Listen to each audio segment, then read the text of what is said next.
acontece com o Nissan Sentra, que não vende quase nada comparado ao Toyota Corolla? Até porque esse daqui é um dos produtos mais vendidos no mundo também. São mais de 7 milhões de unidades vendidas do Nissan Sentra ao longo dos seus anos. Bom, eu sou o Renato Maia, sejam bem-vindos a mais um vídeo aqui do Falando de Carro e hoje eu vou mostrar para vocês as novidades do Nissan Sentra 2025 na versão topo de linha Exclusive.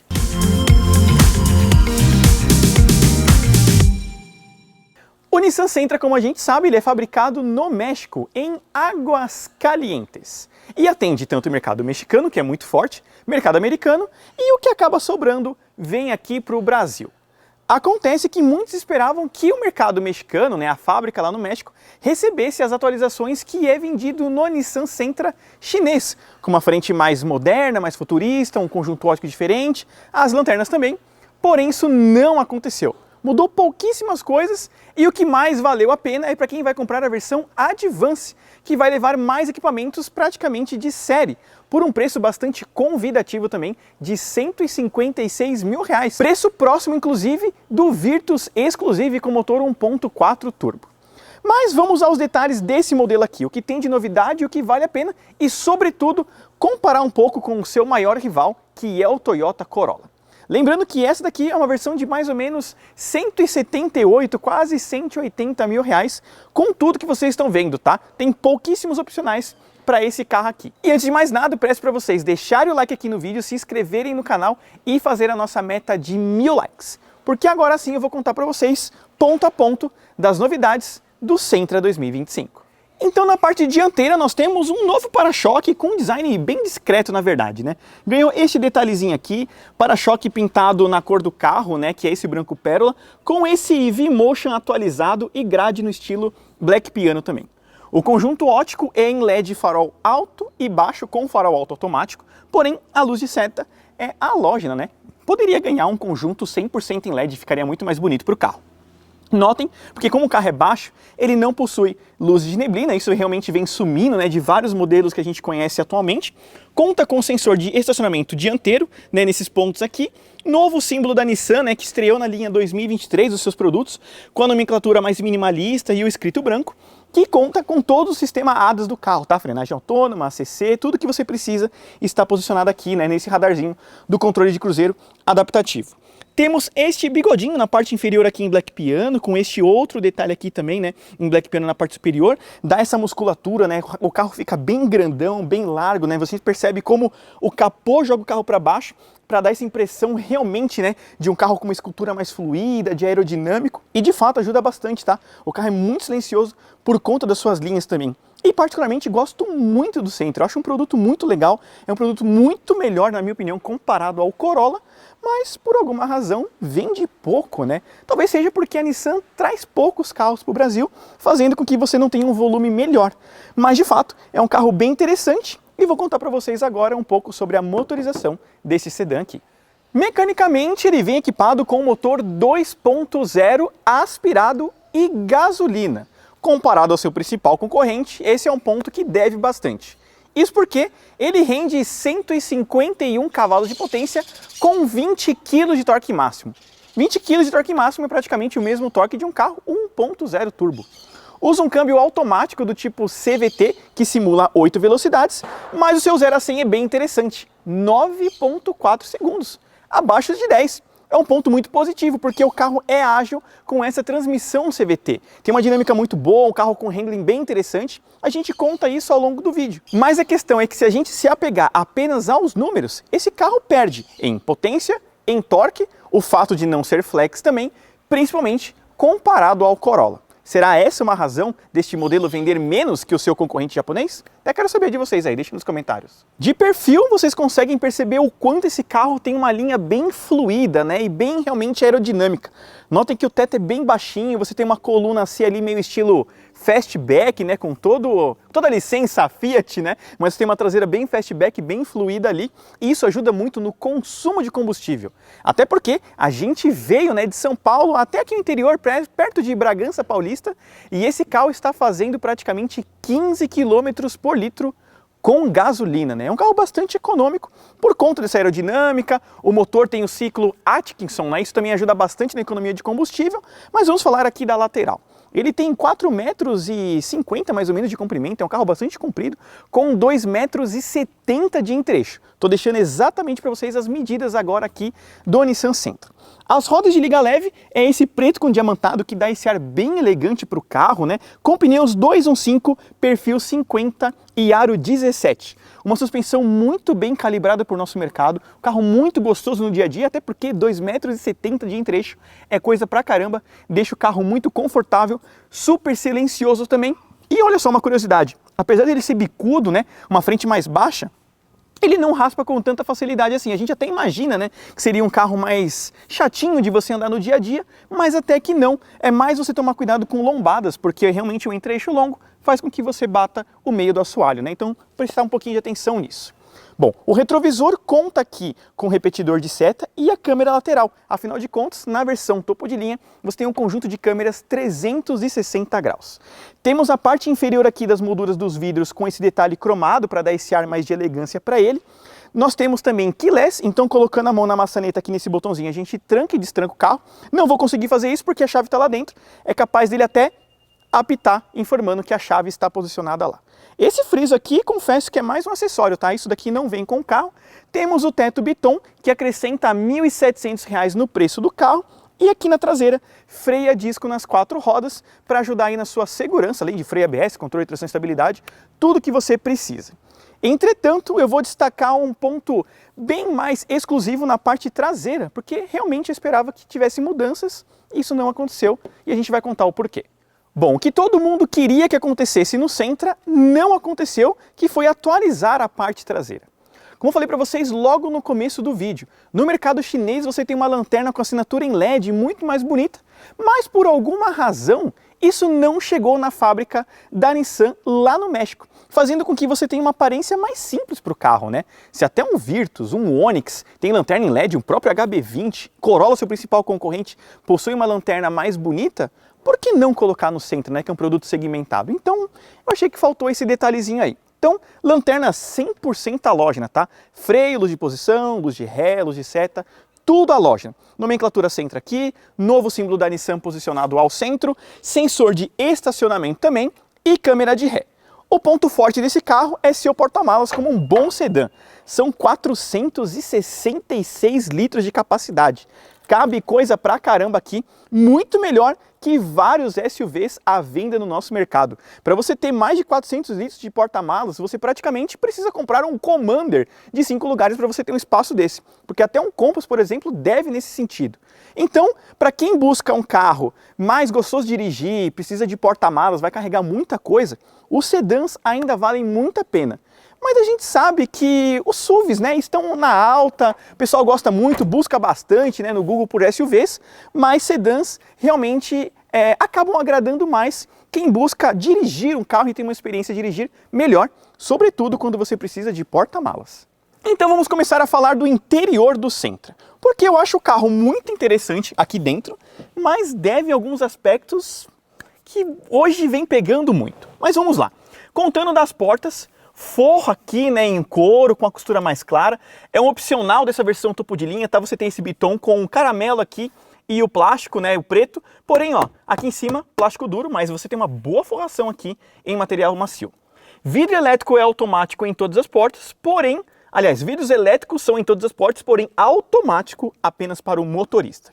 Um outro detalhe que eu não acho nada bonito é essa textura aqui que imita a fibra de carbono, sabe? Eu não acho legal, não combina nem com a proposta do carro, né? Mas enfim, tá aí. Bom, os assentos são bem gostosos, os bancos são caramelos, bem bonitos também, você tem uma sensação de refino e amplitude muito legal.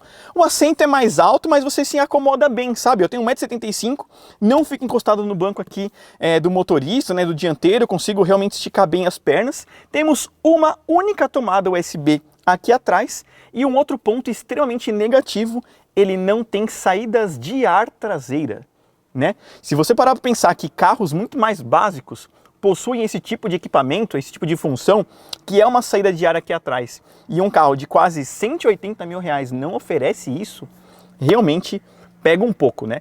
Você tem aí no Virtus, num Onix Plus, enfim, num HB20, em tantos carros, né? Num Corolla principalmente. E aqui a Nissan não colocou uma saída de ar traseira. Por que isso acontece? Porque esse carro, em vários outros mercados, é só um sedã quase de entrada, né? E para nós aqui no Brasil ele chega como um carro mais segmentado, mais premium. Então a construção dele é pensada para ser um pouco simples e ter um preço competitivo fora do Brasil. Mas aqui ele chega num preço quase premium, né? Faltando alguns itens essenciais que a gente tem nos nossos carros de entrada, pensado para o mercado brasileiro. E aqui na parte dianteira o acabamento melhora comparado ao que você tem lá atrás. Então aqui nós temos material macio nessa parte superior, com essa forração aqui em caramelo. Como eu disse para vocês, só aqui no motorista você tem o vidro elétrico automático para subir e para descer, os demais são só elétricos. Ajuste do retrovisor aqui com rebatimento automático, sistema de som Bose que faz parte do pacote exclusivo também, assim como sensores de ponto cego. Bom, a ergonomia do carro é muito boa, você senta bem aqui, baixo, tem uma sensação de pilotagem muito boa, porém tem uns detalhes aqui que realmente pegam um pouco, principalmente no freio de mão, que é no pé. A questão é que assim, eu nunca me importei com freio de mão no pé, mas ele está posicionado de uma forma que você enrosca o pé sempre que você vai entrar ou sair do carro. Se ele estivesse só no cantinho, como eram nos modelos da Honda e da Toyota, né, que você tem o freio de mão no pé, mas mais no canto, não te incomodaria. Mas ele fica posicionado praticamente entre o descanso de pé e o pedal do freio. E isso faz com que você enrosque o tempo inteiro, principalmente quando o pedal está acionado. Porque você entra e você enrosca nele, engancha o seu tênis, enfim, incomoda um pouco. Então nesse ponto acaba sendo ruim, né? E eu entendo agora as pessoas que reclamam do pedal, né, do freio de mão simples, né, ali nesse sentido, e não freio de mão eletrônico ou cabinha aqui que seja. Mas agora vamos aqui para a parte interna e eu vou contar para vocês o que tem e o que não tem no Nissan Sentra 2025. Bom pessoal, então vamos contar do que tem aqui dentro. Essa é a chave do carro, que é nova por sinal, uma chave muito bonita. A Nissan sempre teve boas chaves, né, quando são presenciais, e aqui essa daqui representa também, inclui partida remota no caso. Bom, é partida por botão, o console aqui é bem bonito, né, você tem esse bitão do caramelo com esse revestimento aqui em caramelo em couro, né, com um detalhe que imita uma costura aqui em cima, bem bonito, porém na parte superior do console, tudo em plástico rígido aqui em cima, tá? Só onde é caramelo é material macio. Temos essas três saídas de ar aqui que muito lembram o Argo, Mercedes, né? Todo mundo falou disso na época, de fato lembra um pouquinho. O volante só tem o símbolo da Nissan atualizado com a base achatada. Revestimento em couro, comandos do painel de instrumentos, comandos aqui do ACC, né? Você tem outros comandos também, e os pedal shifts que simula o câmbio automático de 8 velocidades, né? O câmbio CVT no caso. Nós temos acendimento automático dos faróis aqui, temos sensor de chuva e retrovisor crepuscular, que são itens que você não tem na versão Advance. Lá você não tem retrovisor fotocrômico, por exemplo. O painel de instrumentos, ele é parcial, tá? Entre contagiros e velocímetro, com uma tela de LCD no meio. Você tem velocímetro digital, informação de rádio, também tem informação do consumo médio, que agora parado com o carro ligado está fazendo 12,4 km por litro, tá? Pra gente ressaltar isso para vocês. Detalhes de TPMS, odômetro do carro, informação de áudio, o ADAS completo, né, que tem frenagem autônoma, sensor de ponto cego, sensor de faixa, que também foi atualizado, agora o volante treme, corrige, muito bom também essas funções, tá? E demais avisos ou configurações que você pode fazer com ele. O volante tem ajuste de altura e profundidade. A manopla do câmbio automático, você tem o botãozinho aqui embaixo para você acionar a função Sport e a função Low, que é muito usada onde neva, né? Lugares onde tem muito frio e chuva, você pode usar isso. Na parte lateral do console, nós temos alguns comandos aqui, como sensor de faixa, iluminação interna, resetar o trip A e a função Eco.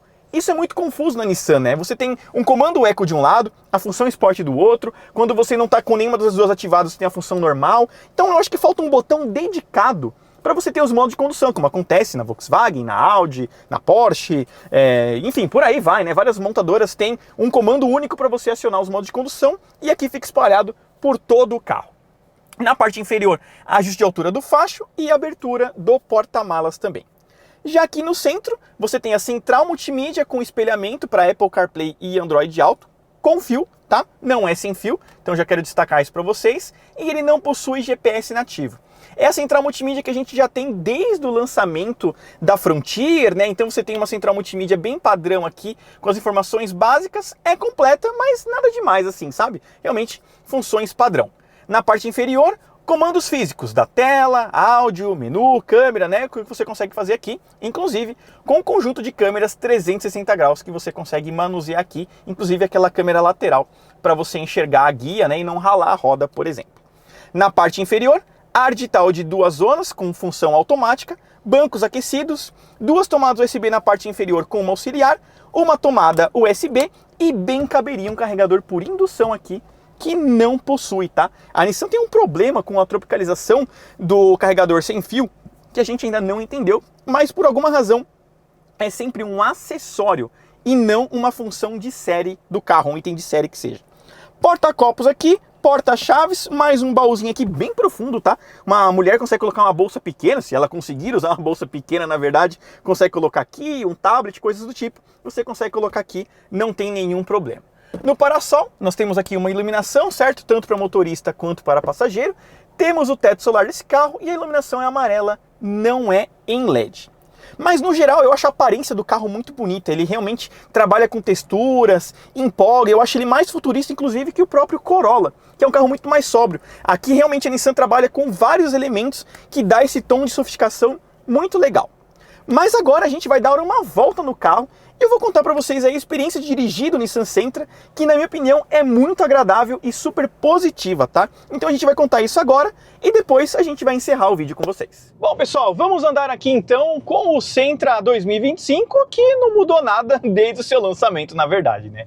O conjunto mecânico é o mesmo, a impressão de dirigir também é a mesma, mas vamos recapitular, né? Porque chama atenção aqui no Sentra a sua boa dirigibilidade, na verdade.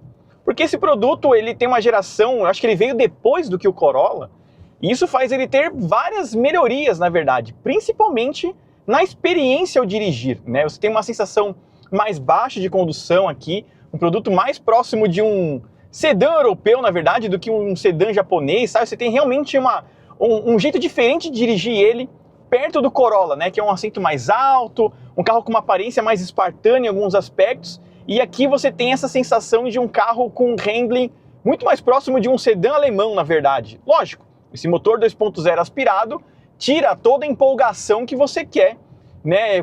Quando você senta num carro com uma aptidão mais esportiva, vamos dizer assim, na sua posição de dirigir, sabe? Você consegue sentar baixo, você se acomoda bem, o volante ele tem uma direção elétrica, mas ela é um pouquinho pesadinha, ela é gostosa de você dirigir, mas quando você pisa no acelerador, você percebe que esse motor aspirado deve um pouquinho, né? Vamos ver se a gente consegue passar esse caminhão pra gente mostrar isso, né? Porque, de fato, quando você acelera é que você sente a falta de potência do carro, na verdade. E contando agora sobre a motorização em si, na verdade, né? Esse 2.0 aqui, que ele é só gasolina, como eu falei pra vocês. Até aproveitando esse trechinho mais sinuoso, né? Um serrinha, né? Vamos dizer assim, você percebe muito bem que para 151 cavalos com 20 de torque, até que ele se comporta melhor do que você esperava, sabe? É digno, é digno. Mas, perante a uma era turbo que nós temos hoje, a gente julgar aí um Corolla, né, que você tem um aspirado com 177 cavalos, você tem um Virtus 1.4 com 150 cavalos de potência, o King agora que é um carro híbrido, né, também interessante aí beirando seus 200 cavalos, você percebe que o Sentra ele fica devendo nessa performance, né? Você tem que esgoelar muito para o carro andar um pouquinho, né? E aí vem aquele trabalho de você começar a aliviar pedal para ele começar a trabalhar numa faixa de torque, ou você ficar trabalhando com câmbio manual, simulando 8 velocidades.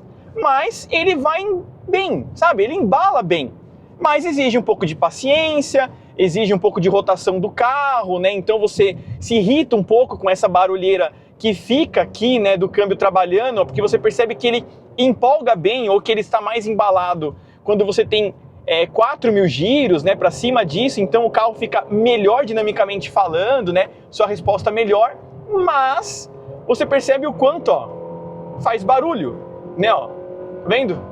O quanto você tem que esgoelar o carro para fazer ele andar melhor, né? Então é o ponto negativo de um motor fraco aspirado com câmbio CVT, né? Se você parar para pensar, o HR-V tinha 1.8 com 140 cavalos, né? Aqui você tem 150 com um 2.0. Lógico, você vai ter mais torque aqui, o carro vai andar melhor, né? Em determinadas situações, você consegue embalar bem ele num trecho plano, sem trabalhar com rotações mais altas, né? O próprio ciclo Atkinson aqui do carro faz com que você tenha um regime mais econômico dessa motorização. E aí vem o foco principal desse carro, ser um bom sedã para você viajar sem pressa, com economia de combustível. A gente veio até aqui, né, na região próximo à Bragança Paulista, em Morungaba, fazendo quase 15 km por litro. Agora, com esse carro estático, as pessoas ligando e desligando para gravar e uma série de coisas, o consumo baixou para 12,4. Mesmo assim, você esgoelando o carro, trabalhando com ele em serra, sobe e desce, você tem um consumo acima de 12 km por litro, ainda é muito eficiente, né? Melhor do que vários motores turbo, se a gente analisar. Mas você não tem aquela agilidade, né? Como a gente já acostumou em outros produtos, que você tem uma resposta maior, principalmente em ultrapassagens, o Sentra deve um pouquinho nisso. Mas ele te entrega essa confiança em pilotar o carro, porque a direção ela é pesadinha, mais direta, a posição do carro é mais baixa, o sedã te oferece uma precisão melhor para você trabalhar em trechos sinuosos como esse daqui, né? A gente sabe como SUVs incomodam um pouco nesse sentido de você ter um carro mais dinâmico, né? E aqui você tem um carro com uma resposta muito melhor e uma série de coisas, mas o motor fraco tira essa empolgação que você poderia ter com ele. Se tivesse um motor aqui turbo, 1.6, 1.4, nem sei se a Nissan possui algum tipo de motorização desse tipo à venda em algum Sentra fora daqui, né? A gente sabe que esse motor é o mesmo oferecido nos Estados Unidos e México. Confesso que eu não sei se na versão chinesa você tem uma motorização um pouco mais eficiente do que essa, mas a gente sabe que com relação às tecnologias que a Nissan possui, eles têm as versões e-Power para vários outros produtos, né? Que eu acho que caberia muito bem no Sentra também, você ter um motor e-Power aqui para uma eficiência energética melhor, um carro mais dinâmico, mais esperto, assim como a Honda fez com o Civic. Trabalhou muito bem em trazer um carro com motor elétrico melhor, um motor a gasolina praticamente para um uso ali estacionário, e você tem um consumo espetacular e uma precisão em aceleração também tão boa quanto um Jetta GLI, né, com o motor 2.0 turbo, 230 e poucos cavalos, e o Civic trabalha bem ali com 200 cavalos e um conjunto híbrido muito bom e muito econômico. Então eu acho que a Nissan poderia trabalhar, né, já que o Sentra é um produto tão importante para eles, principalmente nos Estados Unidos e no México, e nunca teve uma motorização mais eficiente. Tudo bem, se para eles assim, tá bom, vende o que precisa, mas se você melhorasse o seu produto, será que não venderia muito mais, né, comparado ao Corolla, comparado ao Civic? A própria Honda está investindo nos Estados Unidos e levando a motorização híbrida para lá, né, para atender normas, para ser um carro mais eficiente, um carro mais rápido e mais econômico. Então, eu acho que a Nissan poderia ter investido nisso também. Com relação à suspensão do carro, ele é muito confortável. Ele não é aquele carro duro, não é aquele carro molenga, você apela bem em curvas com ele e ele vai muito bem. Só que a gente escutou uns barulhinhos aqui na parte dianteira que confesso que está incomodando, tá? Esse é o segundo carro que a gente está andando.